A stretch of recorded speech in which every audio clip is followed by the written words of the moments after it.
Aceh Explore menampilkan halaqah dari Masjid Raya Baitur Rahman Banda Aceh. Subscribe, komen, like, dan share. Alhamdulillah alladzi bi ni'matihi tatimmu shalihat wa bi fadlihi tatanazzalul barakatu wal khairat wa bi taufiqihi tatahaqqaqul maqasid wal ghayat. Ashhadu an la ilaha illallah wahdahu la syarika lah. Lahul mulku wa lahul hamdu wa huwa ala kulli syai'in qadir. Wa ashhadu anna Muhammadan abduhu wa rasuluh.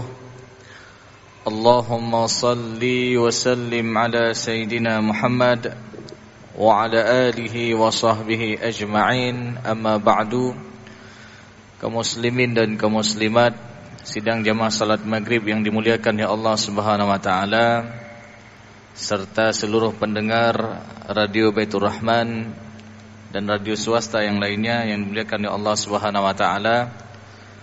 Pertama-tama marilah kita memanjatkan puji dan syukur kita kepada Allah Subhanahu wa taala yang masih memberikan kita nikmat iman, nikmat sehat dan juga nikmat kesempatan sehingga kita mampu melangkahkan kaki kita dari tempat aktivitas kita menuju ke rumah Allah yang kita cintai ini. Dan mudah-mudahan setiap langkah yang kita gerakkan dari tempat tinggal kita, dari tempat aktivitas kita menuju ke rumah Allah ini, satu langkahnya diangkat derajat kita dan satu langkahnya diampuni dosa-dosa kita. Amin.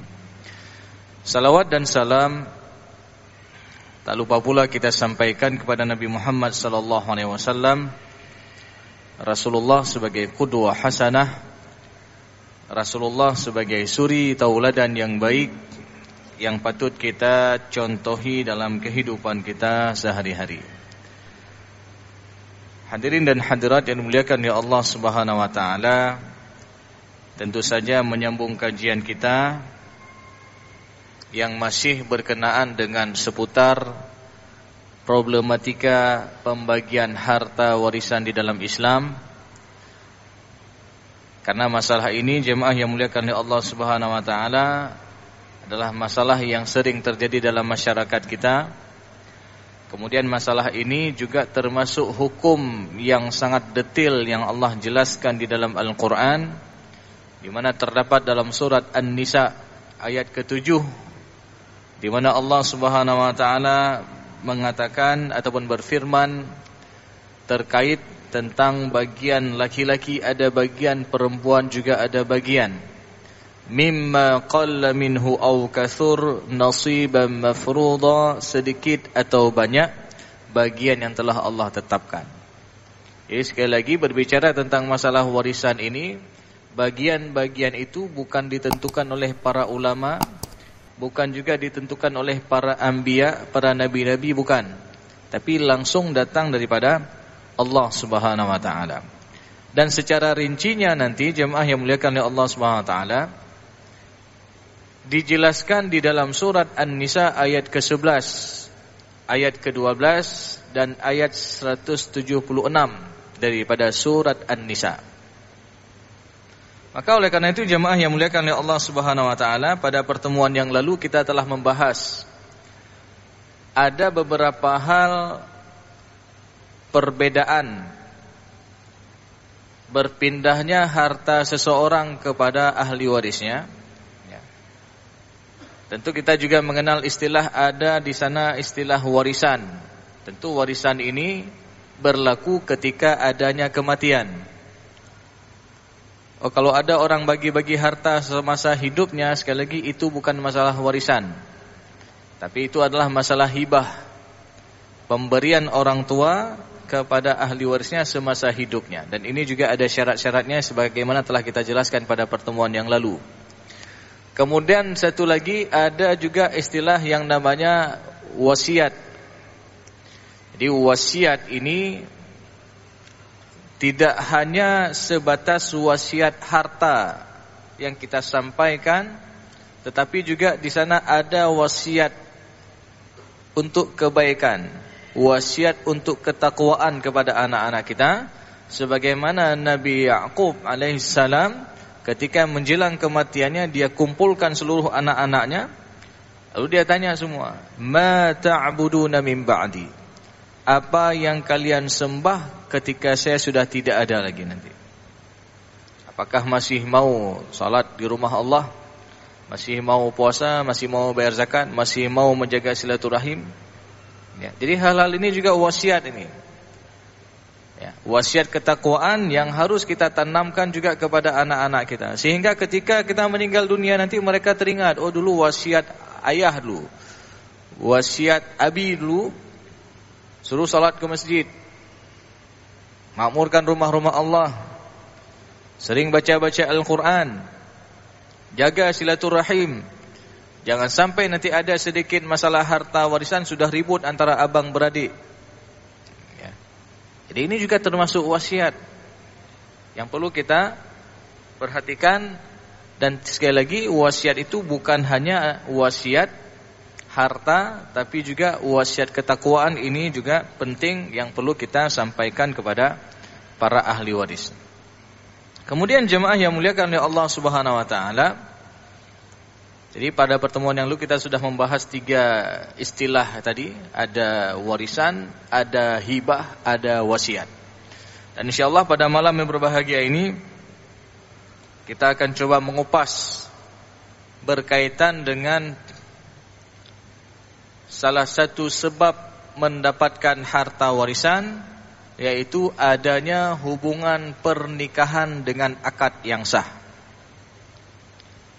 Maka jemaah yang muliakan oleh Allah Subhanahu wa taala, daripada sebab mendapatkan harta warisan selain daripada permasalahan ataupun adanya hubungan nasab, hubungan darah, yaitu adanya hubungan pernikahan dengan akad yang sah. Maka bagaimana yang dimaksud menikah dengan akad yang sah tersebut? Ketika semua rukun-rukun nikah itu terpenuhi.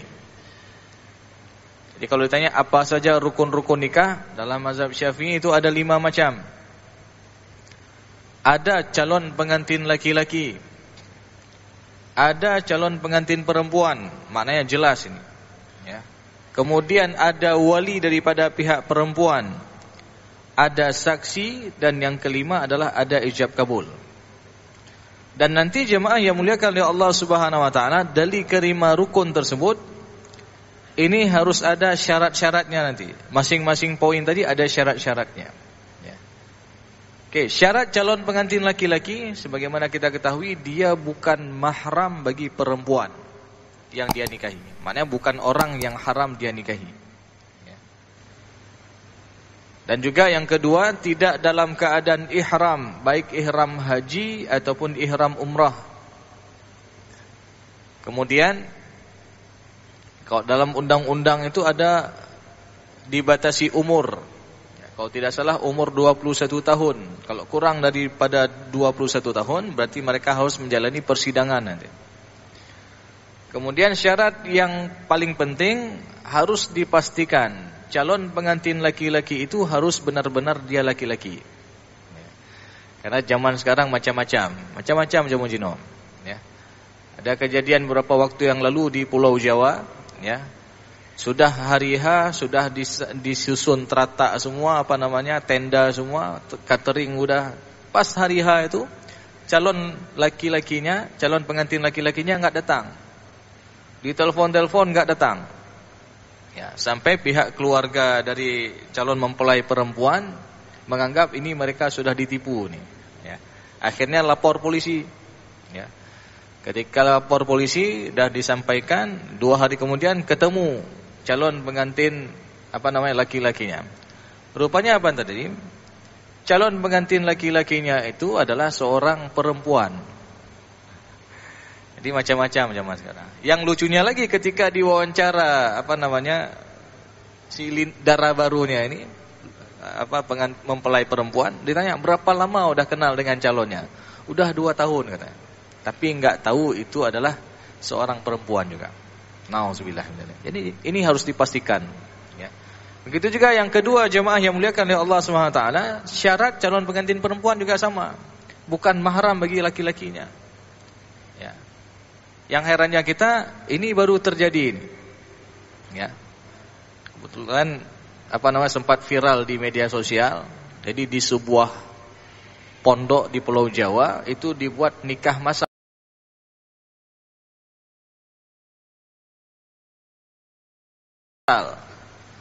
Tapi yang anehnya, calon pengantin perempuannya itu nggak kenal siapa lintu barunya. Biar ada kejutan katanya. Ya. Jadi nggak kenal. Ya. Jadi walaupun ada pernyataan dari KUA di sana katanya nikahnya sah. Ya. Memang secara itunya sah ya. Tapi ketika kita lihat bahwasanya ketika seorang mempelai laki-laki tidak mengenal siapa perempuan yang dia nikahi, ataupun sebaliknya, ini juga jadi masalah. Maka oleh karena itu jemaah yang muliakan oleh Allah SWT, ini yang perlu kita perhatikan berkaitan dengan masalah rukun-rukun nikah, karena ini mempengaruhi kepada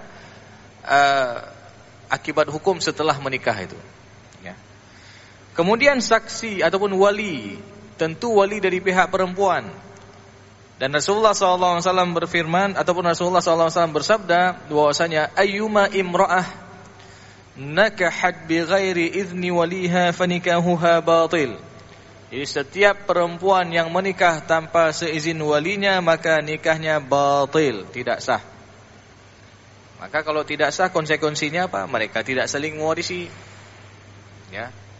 Kalau tidak sah maka mereka tidak boleh melakukan hubungan suami istri karena nikahnya batil. Ayyuma imra'ah nakahat bighairi idzni waliha fanikahuha batil. Jadi harus ada wali dari pihak mempelai perempuan. Kemudian harus ada saksi.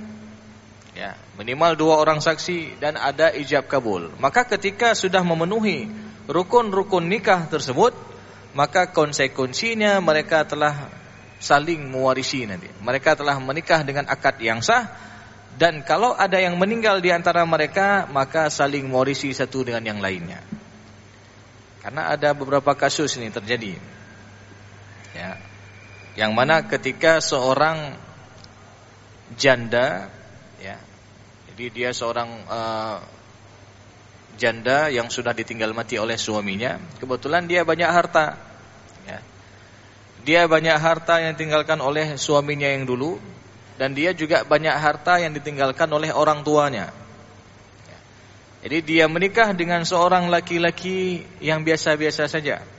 Nah, dan dari hubungan mereka dan dengan suami sebelumnya itu tidak ada keturunan. Baru jalan 5 bulan menikah, meninggal istrinya tersebut. Maka secara hukum konsekuensinya ada hak waris yang diterima oleh suaminya. Nah, lalu berapa kadar yang diterima oleh suaminya tersebut? Ya. Dan ini dijelaskan di dalam surat An-Nisa ayat ke-12. Walakum nisfu ma taraka azwajukum illam yakul lahunna walad. Jadi untuk suami, maka mereka mendapatkan bagian nisfu, setengah daripada harta peninggalan istrinya jikalau almarhumah istrinya ini tidak ada keturunan. Nah, jadi dari harta peninggalan si istri tadi ada hak suaminya sebesar setengah. Nah, yang sering terjadi dalam masyarakat, kadang-kadang pihak keluarga istri enggak ridha. Pihak keluarga istri enggak ikhlas. Mangadaknya lintu barunya.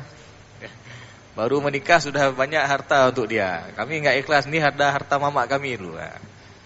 Padahal itulah konsekuensi hukumnya. Dengan mereka menikah dengan akad yang sah, maka mereka saling mewarisi. Kebetulan saja yang meninggal ini adalah duluan dari istrinya.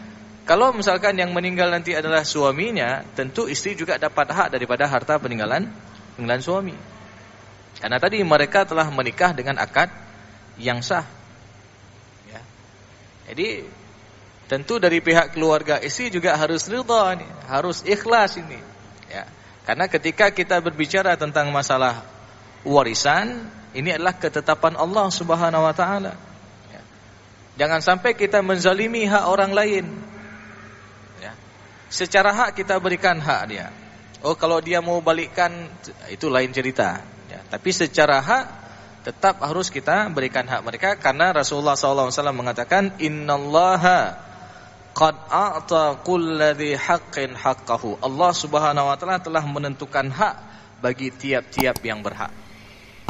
Maka bagian-bagian itu Allah jelaskan dari dalam surat An-Nisa ayat ke-12 tentang bagian suami istri.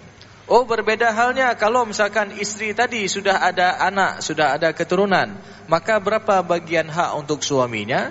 Maka untuk suami dapat porsi 1/4. Ya.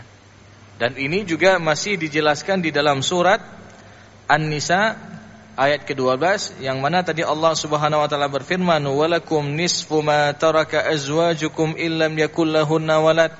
Ya. Jadi untuk suami mendapatkan porsi setengah daripada harta peninggalan istrinya jikalau istrinya tidak ada keturunan. Fa in kana lahunna waladun. Oh, kalau almarhumah istrinya ini ada keturunan, falakumur rubu' mimma tarakn. Maka untuk suami dapat porsi 1/4. Ini tentu bagian porsi untuk suami. Ya. Oh, kalau kebalikannya misalkan seorang suami meninggal dunia, berapa hak porsi bagian untuk istrinya? Maka ini juga Allah jelaskan dalam surat An-Nisa ayat ke-12. Masih dalam surat An-Nisa ayat ke-12. Walahunna rubu' mimma taraktum illam yakul lakum walad. Jadi walahunna rubu' untuk para istrinya. Dia mendapatkan porsi 1/4 mimma taraktum daripada harta peninggalan suaminya. Illam yakul lakum walad, jikalau suaminya ini tidak ada keturunan. Ya. Jadi porsi istri, kalau almarhum suami meninggal dunia, ada istri, maka untuk istri 1/4 jikalau enggak ada keturunan. Fa in kana lakum waladun, maka kalau almarhum suaminya ini ada keturunan, falahunna tsumunu mimma taraktum. Maka untuk istri-istri mereka dapat porsi 1/8. Oh, lalu kalau ada tanya, Ustaz, bagaimana kalau ada 2 orang istri? Yang satu ada anak misalkan, yang dari istri yang kedua belum ada anak, kemudian meninggal suaminya. Ya. Maka dalam hal ini porsi secara faraid mereka sama, yaitu 1/8 karena almarhum ada keturunan. Enggak peduli dari istri pertama atau istri kedua. Ya. Jadi porsi mereka itu sama, dapat bagian 1/8, bukan masing-masing 1/8, tapi 1/8 dibagi 2. Ya. Karena kalau masing-masing 1/8, kalau ada 4 orang kabeh kau rindang madu kana-kana. Ya. Jadi seperti itu yang dijelaskan oleh para ulama berkaitan dengan bagian para istrinya. Jadi untuk istri tetap dia porsinya 1/8. Kalau ada 2 orang istrinya, maka 1/8 itu dibagi 2. Lalu kalau ada yang protes, misalkan istri yang tua protes, oh Ustaz mengangkat yang muda, Ustaz. Masa bagian ini sama kamu yang kawin.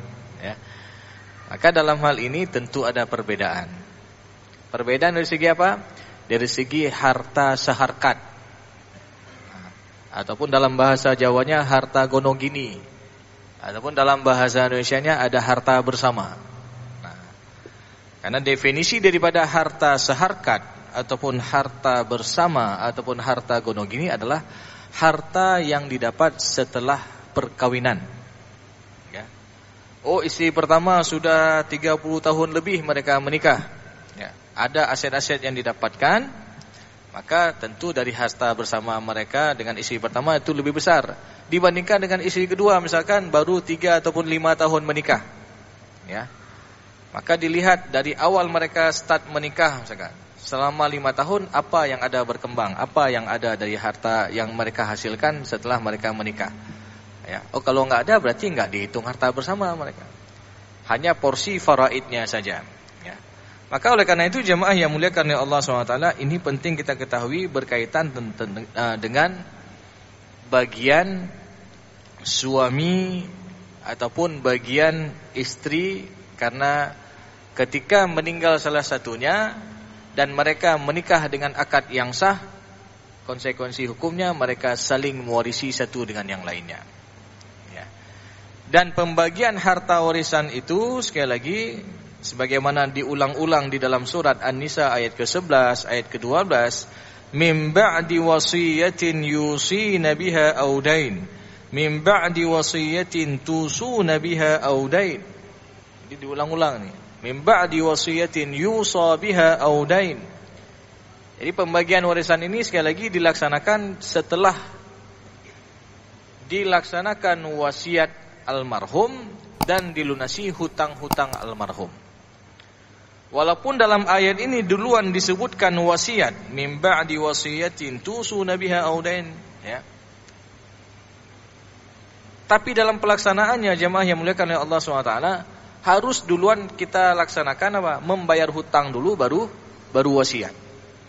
Karena yang namanya hutang ini wajib dilunasi. Ya.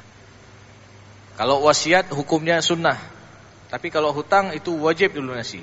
Bahkan kita sering mendengar sebuah hadis Rasulullah SAW yang mana Rasulullah SAW mengatakan, nafsul mu'min mu'allaqatun bidainihi hatta yuqda anhu. Jiwa seorang mukmin itu akan terkatung-katung dikarenakan hutangnya sampai ada yang melunasi hutangnya. Jadi jangan kita main-main masalah hutang piutang ini. Ya. Nafsul mu'min mu'allaqatun bidainihi hatta yuqda anhu. Bahkan dalam riwayat yang lain juga Rasulullah mengatakan, orang yang syahid sekalipun, orang yang syahid itu kan dia korbankan jiwanya, hartanya di jalan Allah Subhanahu wa taala sampai meninggal dunia syahid. Maka Rasulullah SAW mengatakan dalam hadisnya, yaghfiru lisyahid kulla dzambin. Allah mengampuni seluruh dosa-dosa orang yang syahid. Jadi mandum dosa diampun ya Allah. Yaghfiru lisyahid kulla dzambin. Allah mengampuni seluruh dosa-dosa orang yang syahid. Tapi ada satu yang enggak diampuni oleh Allah. Apa itu? Ad-dain, hutang. Karena hutang ini berkenaan dengan hak manusia. Kalau berkenaan dengan hak Allah boleh jadi Allah maafkan. Ya, tapi kalau berkenaan dengan hak manusia kita butuh kepada keridhaan dan keikhlasan manusia tersebut. Orang yang memberikan hutang itu. Makanya sering kita ketika pelepasan jenazah ini selalu disampaikan. Ya. Kalau almarhum ada meninggalkan hutang piutang, maka mohon beritahukan kepada kami selaku ahli waris. Ya. Jadi ini selalu disampaikan ketika pelepasan jenazah. Karena masalah hutang ini jangan kita anggap masalah yang remeh ya, tapi ini juga masalah yang serius. Ya, yang penting yang perlu kita perhatikan. Baik. Jadi kalau telah dilaksanakan melunasi hutang, menjalankan wasiat, ya, baru yang terakhir adalah menjalankan ataupun melaksanakan ataupun membagikan pembagian harta warisan kepada ahli waris yang berhak menerimanya. Jadi ini berkaitan dengan permasalahan suami ataupun pembagian harta warisan untuk suami dan istri. Nah, lalu timbul pertanyaan jemaah yang muliakan oleh Allah Subhanahu wa taala. Oh, lalu bagaimana kalau ada seorang istri ataupun seorang suami yang mentalak istrinya? Apakah istrinya dapat hak warisan nanti ketika meninggal suaminya tersebut, ya, ataupun mantan suaminya tersebut? Nah, ini juga perlu kita ambil perhatian, karena jemaah yang muliakan oleh Allah SWT, termasuk kasus yang terbanyak yang terdapat di mahkamah syariah kita, ya, adalah masalah perceraian.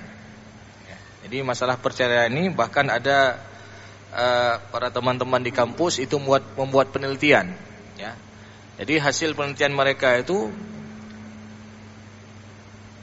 saya lupa, entah per jam, entah per menit itu pasti ada perceraian. Ya. Intinya apa? Banyak sekali terjadi masalah perceraian ini. Ya. Kadang-kadang jemaah yang muliakan oleh Allah Subhanahu wa taala, terjadi perceraian karena masalah yang sepele. Masalah yang kecil saja. Ada kasus yang terjadi ini. Jadi sempat dibuat mediasi. Gara-gara apa? gara-gara salah potong ikan, salah kongkut. Ya. Biasa kalau orang Aceh kan, kalau ada ikan yang agak besar sedikit, itu kan dipotongnya agak serong. Sabuh hongkut, belah duanya agak sirung. Ya. Jadi kebetulan mereka pengantin baru dan mungkin istrinya mungkin kurang ini memahami adat dan lain sebagainya. Ya. Ketika dipotong ikan, dipotong tepat. Jadi dipotong lurus ini. Jadi begitu pulang suaminya kerja, dia buka tudung saji, pas lihat ikan, pakai lagi nyongkut, kalau lagi ulu dekoh-koh. Ya. Ketika dibilang itu kan istri juga tersinggung. Istri kahek-hek, ya, terungkut, ya, capek-capek dia masak, kayak gitu tanggapan suaminya. Ya. Sehingga ribut lah. Gara-garanya katruh pengadilan. Ya. Tapi di pengadilan dibuat mediasi dulu. Ya, enggak langsung diputuskan ataupun disidang, tidak. Tetap ada apa namanya, ditempuh jalan damai. Ada yang ribut masalah perceraian ini, ya, kasus masalah perceraian gara-gara hal sepele juga, ya. Gara-gara salah kancing baju. Ya. Jadi ini terjadi jemaah yang muliakan oleh Allah SWT. Jadi antara suami istri ketika suaminya mau siap-siap pergi kantor, pergi kerja, pas pakai baju kata istrinya, "Bang, biar adik aja yang kancingin baju, Bang." Ya. Jadi istrinya kancingnya dari bawah ke atas. Ya. Suaminya biasa kancing dari atas ke bawah. Ya. Jadi gara-garanya bingung pakai. Ya. Yang lucu kali kau adik ini, kenapa kancing dari bawah ke atasnya? Udah ribut lah, panjang lah. Ya. Karena memang kesuksesan syaitan yang terbesar adalah ketika yufarriquna bainal mar'i wa zawji. Ketika mampu memisahkan antara seorang dengan pasangannya. Ya, jadi itu kesuksesan yang terbesar syaitan, ya. Makanya ketika kita lihat kadang-kadang kasus yang sepele saja. Ya. Kasus yang sepele terjadi masalah perceraian ini. Jadi jemaah yang muliakan oleh Allah Subhanahu wa taala, dan kalimat talak ini adalah hak absolut daripada pihak laki-laki.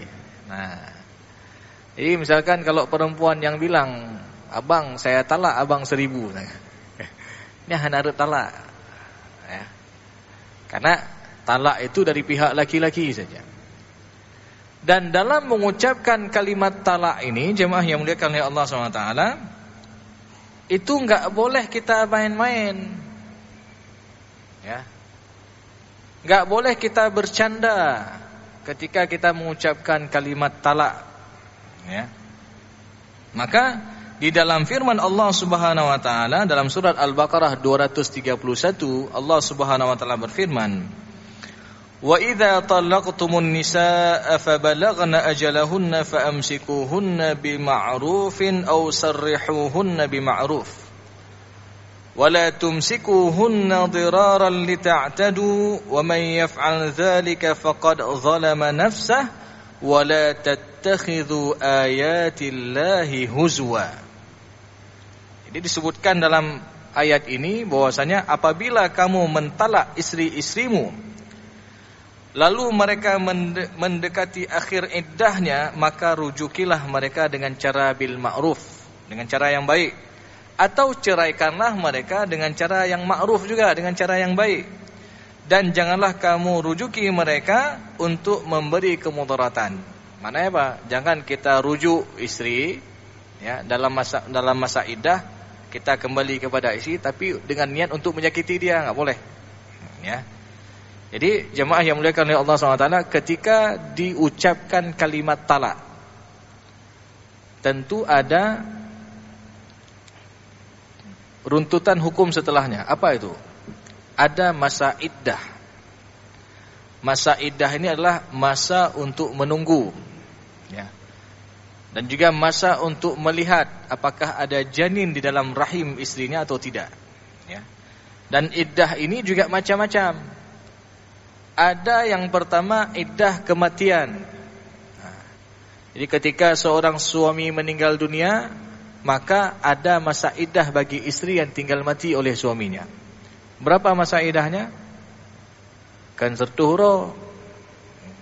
Bukan 100 hari. Kadang-kadang kita dengar haji tubik-tubik 100 huro, ya.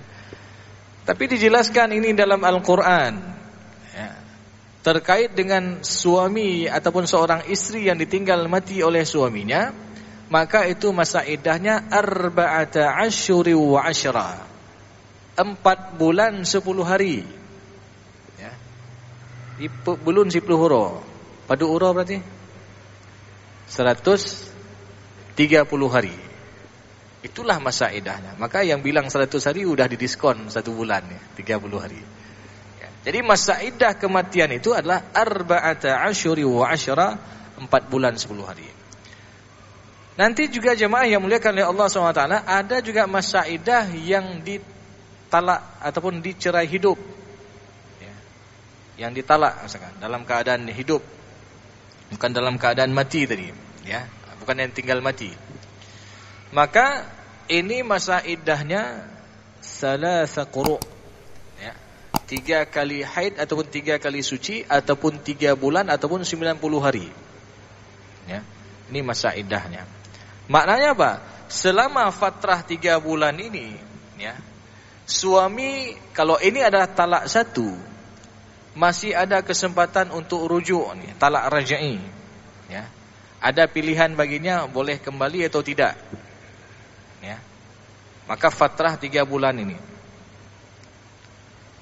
Kalau sudah selesai masa iddahnya, udah putus hubungan suami istri. Ya. Jadi ini masa iddah yang ditalak dalam keadaan hidup ataupun dicerai hidup. Nanti juga ada talak ataupun masa iddah bagi seorang wanita yang ditalak dalam keadaan hamil. Maka masa iddahnya sampai melahirkan. Ya. Ini macam-macam masa iddah kita harus tahu juga. Karena sekali lagi banyak terjadi dalam masyarakat, kadang-kadang orang hana mufhum. Ya. Udah ditalak karena hana mufhum masa iddah, udah 5 bulan lewat udah. Balik terus enggak ada rujuk-rujuk. Ya. Apalagi lagi musim hujan. Jadi jemaah yang muliakan oleh Allah SWT, ini harus kita ketahui karena ini adalah bagian daripada agama kita. Ya. Ada aturan-aturannya. Ya. Maka tadi jemaah yang muliakan oleh Allah SWT, itu macam-macam masa iddah. Kita kembali kepada surat Al-Baqarah ayat 231, di mana enggak boleh dan janganlah kamu merujuki mereka untuk memberi kemudaratan. Ya. Karena dengan demikian itu, ya, kamu telah menganiaya mereka. Dan barang siapa yang berbuat demikian, kata Allah, maka dia telah berbuat zalim terhadap dirinya sendiri. Wala tattakhidhu ayatillahi huzwa, dan janganlah kamu jadikan hukum-hukum Allah itu sebagai permainan. Nah, ini intinya. Ini enggak boleh kita main-main dengan hukum Allah. Ya. Jadi maka jemaah yang muliakan oleh Allah SWT, dalam hadis yang lain Rasulullah SAW mengatakan apa? Salasun jidduhunna jiddun wa hazluhunna jiddun. Jadi ada 3 hal, 3 perkara yang seriusnya jadi dan main-mainnya pun jadi. Nah. Jadi seriusnya jadi, main-mainnya pun jadi. Apa itu? An-nikah wat-talaq war-raj'ah. Nikah, talak dan rujuk. Jadi baik tamai main kan yo. Ya. Misalkan seorang suami bilang kepada istrinya, "Abang talak adik aja lah." Ya. Ya anjir mainnya red talak. Ya. Jatuh talaknya itu. Walaupun enggak ada niat dia. Karena kenapa? Kalimatnya itu sharih. Kalimatnya itu jelas. Ya. Berbeda kalau dia memakai kalimat yang yang tidak sharih, yang tidak jelas. Contoh misalkan, ada kejadian beberapa waktu yang lalu. Jadi lagi ribut ini antara suami istri. Kemudian suaminya bilang kepada istrinya, "Kalau kamu lewat pintu itu, pintu luar rumah misalkan, ya, selesai kita." Nah, maka ini pertanyaannya, ya, apakah jatuh talak atau tidak? Karena waktu itu istrinya takut, Ya, akhirnya lewat juga dari pintu itu dia, keluar dari pintu pagar. Ya. Selesai. Nah, maka dalam hal ini jemaah yang muliakan oleh Allah SWT, ini kembali kepada niat daripada yang mengucapkannya itu suami. Kalau dalam niatnya itu talak ataupun dia ingin menceraikan istrinya, maka itu jatuh talaknya. Tapi kalau dia mengucapkan tidak ada niat untuk mentalak istrinya, maka itu tidak jatuh. Maka kalau kalimat yang tidak sarih itu harus butuh niat. Maka kita tanyakan kepada suaminya tadi, ada niat atau tidak tadi? Ya. Kalau ada niat, maka itu jatuh talaknya. Sehingga jemaah yang muliakan oleh Allah SWT, dalam permasalahan talak ini, tadi kan ada masa rujuk. Nah, pertanyaannya, kadang-kadang ada kejadian seorang suami mentalak istrinya, lalu kan masa iddah, ada masa iddahnya selama 3 bulan. Nah, selama fatrah masa iddah 3 bulan ini, tentu si suami tetap wajib memberikan nafkah, ya. Dan bagi si istri juga konsekuensinya adalah masa iddah ini dia tidak boleh menerima pinangan orang lain, ya. Lalu misalkan baru 2 bulan jalan masa iddah, meninggal suami. Pertanyaannya, apakah istrinya yang baru ditalak tadi, yang belum habis masa iddah ini dapat harta warisan dari suaminya? Ya. Maka jumhur ulama mengatakan dia dapat harta warisan. Karena selama belum habis masa iddah itu belum putus hubungan suami istri, ada kemungkinan rujuk. Ya. Tetapi kalau sudah selesai masa iddah, ya, katakanlah sudah 4 bulan, 5 bulan, ya, lalu meninggal suaminya, maka untuk istrinya tadi tidak ada hak faraid lagi. Ya. Oh, kalau harta bersama silahkan, ya, itu memang ada hak mereka. Ya, apalagi dalam kompilasi hukum Islam di dalam undang-undang kita di mahkamah itu berlakunya harta bersama. Ya. Walaupun masalah harta bersama ini kadang-kadang juga banyak ada beberapa pendapat, dan kadang-kadang orang memakai pendapat sesuai dengan kemaslahatan masing-masing, ya. Jadi kalau orang mungkin enggak dipakai harta bersamanya, kan harta urindang dia, kan harta lako dia. Masing-masing mereka punya harta, ya. Tapi nanti ketika jatuh permasalahan itu kepada orang itu, ya, nanti dilihat kemaslahatan, nyungsang nama maslahat nah harta bersama. Nah, ini bukan seperti itu, ya. Kita dalam menghukum tetap kita lihat, ya, mana yang lebih maslahat secara umum, bukan dari segi masalah secara personal ataupun pribadi, ya. Maka berkaitan masalah harta bersama ini, jemaah yang muliakan oleh Allah SWT, ini juga menjadi sebuah pembahasan khusus, ya, yang mana secara dalil itu diambil dari keumuman dalil dalam surat An-Nisa ayat ke-32, di mana Allah Subhanahu wa taala berfirman, "Wala tatamannaw ma faddalallahu ba'dukum 'ala ba'd, lirrijali nasibun mimma iktasabu wa linisa'i nasibun mimma iktasaban." Ya. Jadi bagi laki-laki ada bagian daripada apa yang mereka usahakan, bagi perempuan juga ada bagian daripada apa yang mereka usahakan. Tentu dalam perjalanan sebuah keluarga, kan istri di rumah bukan duduk-duduk saja dia. Dia juga ikut bantu suaminya dalam urusan pekerjaannya, walaupun bantunya secara enggak langsung. Contoh misalkan, dia siapkan pakaian, dia siapkan makanan, dia kadang-kadang ngurusin anak, antar jemput anak sekolah, antar jemput anak les, antar jemput anak ngaji misalkan.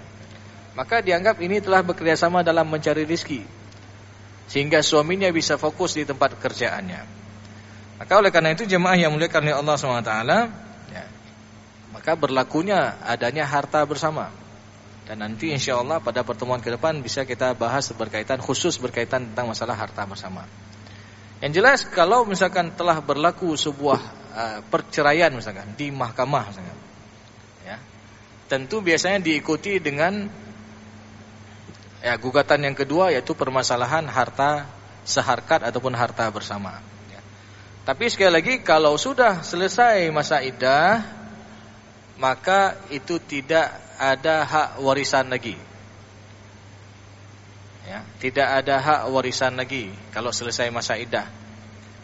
Nah, akan tetapi jemaah yang muliakan oleh Allah SWT, kalau mereka terjadi perceraian tadi dan masih berlangsung masa iddah, katakanlah belum selesai masa iddah, baru 2 bulan berjalan ataupun 1 bulan berjalan masa iddahnya, lalu meninggal salah satu di antara suami ataupun istrinya, maka mereka tetap saling mewarisi satu dengan yang lainnya. Karena sekali lagi, ketika belum selesai ataupun belum selesai masa iddah, maka itu masih ada ikatan perkawinan. Ya. Dan ini jemaah yang muliakan oleh Allah SWT harus kita ketahui, karena ini memang terjadi dalam keseharian kita. Terjadi kasus ini dalam masyarakat kita.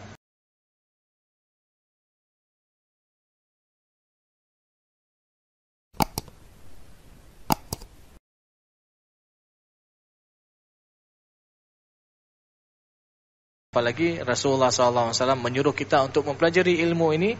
Pelajarilah ilmu faraid dan ajarkanlah kepada yang lain. Fa innaha nisful ilm, sesungguhnya dia adalah setengah daripada ilmu. Wa huwa yunsa, kata Rasulullah, dan ilmu ini termasuk ilmu yang dilupakan. Wa huwa awwalu syai'in yunza'u min ummati, bahkan ilmu ini adalah ilmu yang paling awal dicabut daripada umatku. Maka dicabutnya sebuah ilmu ada 2 macam nih. Yang pertama, boleh jadi Allah mewafatkan orang yang faham berkaitan dengan ilmu tersebut, ataupun yang kedua, banyak orang yang abai ataupun cuek terhadap ilmu ini. Maka sehingga enggak ada yang mempelajarinya lagi. Sehingga ujung-ujungnya apa yang terjadi jemaah yang muliakan oleh Allah SWT?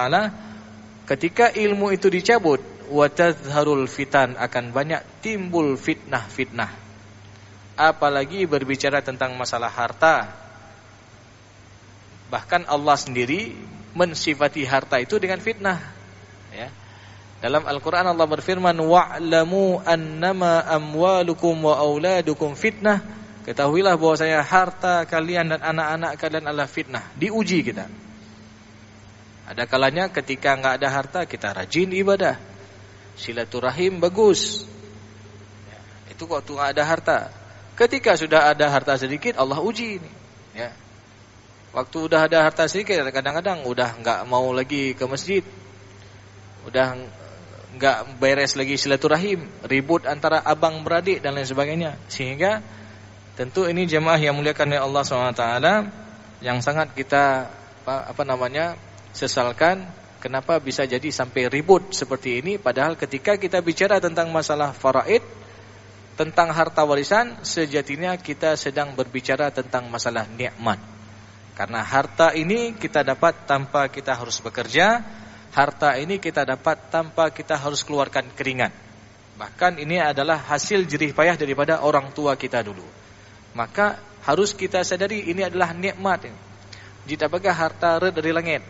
Ya, anak payah hek-hek dah kerja. Ya, enggak perlu keluarin keringat. Jatuh dari langit. Jadi ini nikmat. Jangan sampai ini berubah menjadi musibah. Ya, ketika seorang tidak menyadari itu adalah nikmat, kadang-kadang berubah menjadi musibah dan malapetaka di antara para ahli waris.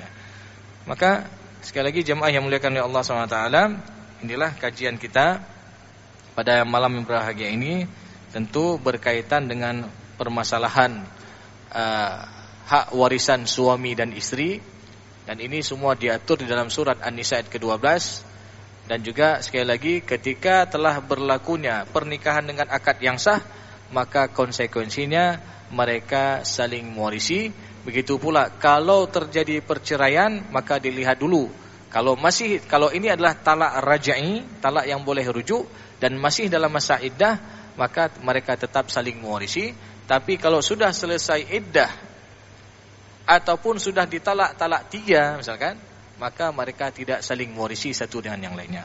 Mungkin ini saja sebagai wawasan kita dan kajian kita untuk malam berbahagia ini. Mudah-mudahan apa yang telah kita sampaikan bisa menjadi ilmu yang bermanfaat dan bisa kita amalkan dalam kehidupan kita sehari-hari. Lebih dan kurang saya mohon maaf. Aqulu qawli hadza wa astaghfirullah li wa lakum wa lisal mu'minin. Wassalamualaikum warahmatullahi wabarakatuh.